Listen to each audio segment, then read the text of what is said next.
There is no Goldilocks moment whatsoever when it comes to when you're going to move. What I have found is that people tend to do one of three things. They either stay not long enough. That may be people who it's like, it's hard. I'm out. I'm going to go to the next thing. There may be some of us on this call that are Enneagram 7s who are conflict, just try to avoid all conflict and may have a tendency to run away too early. I don't know which of us that is. Todd, it probably might be me. But some of us, knowing our wiring, we need to know that we're liable to leave after not being there long enough. Okay, so not long enough is one of the things we do. A little too long is another option, and I'll talk about that in a minute. And then there's the people that stay way too long. And let's not start bringing to mind people that we think have stayed way too long. Let's just not go down that road.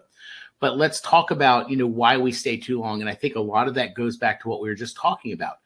It can be hard for us to leave because we don't want to step into all the emotional turmoil, all the spiritual turmoil, all the relational stuff that happens when we step out of ministry or step out of our current church.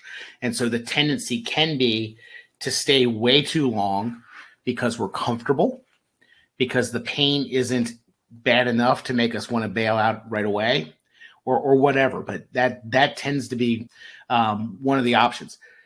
So that said, what we encourage people to do is to stay a little too long. Okay. And by a little too long, what we mean by that is, maybe you start to get the sense that God is calling you out. We'll talk about good reasons to step away in a minute, but we start to get a sense that maybe God is telling us to go. And so we respond to that. And we're probably always going to be there, 6 months longer, a year longer than what we should. But again, we never get to the point where we can actually time it exactly perfectly right. And so what we encourage people to do is, stay, don't stay, don't jump as soon as it gets hard. You want to stay for as long as God has you there and for him to do the work in you that he's attempting to do. You don't want to stay way too long, but you want to stay just a hair too long. I would say that a lot of the healthy transitions, a lot of the healthy individuals that we talk to as candidates that, we're interviewing them for a new role, leaving is something that they've been considering for a good amount of time. They didn't wake up Monday morning and say, it's time, I got to get out of here, and then start the job search process. This has been kind of a process for them. And it might be different for you. It might be a month, it might be 3 months, it might be a couple years to where you just feel like, man, I love my church. I love where I'm at. I love what I'm doing. I love the people here. But it just feels like God's starting to, my soul's starting to get a little restless, or I feel like God maybe has something different for me. But it's very much a transition, and it takes some time for you to kind of process that as God kind of moves a lot of times. Now, other times you don't have any control over the timing, right? Maybe you get called in and they tell you it's time, and guess what? It's time. That's a different way, but yeah.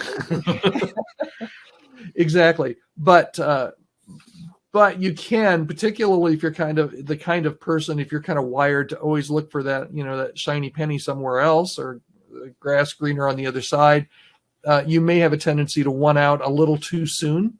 We're firm believers here at Chemistry that the longer you're able to stay in a healthy church, the better and higher quality and more ministry you're going to be able to do. Yeah. So if you leave prematurely, you could be leaving right at the time where you're about to get a breakthrough, where God's really going to open some really cool doors for you where you're at. So don't be in too big of a rush, but at the same time, you can stay way too long, which is not a good solution either.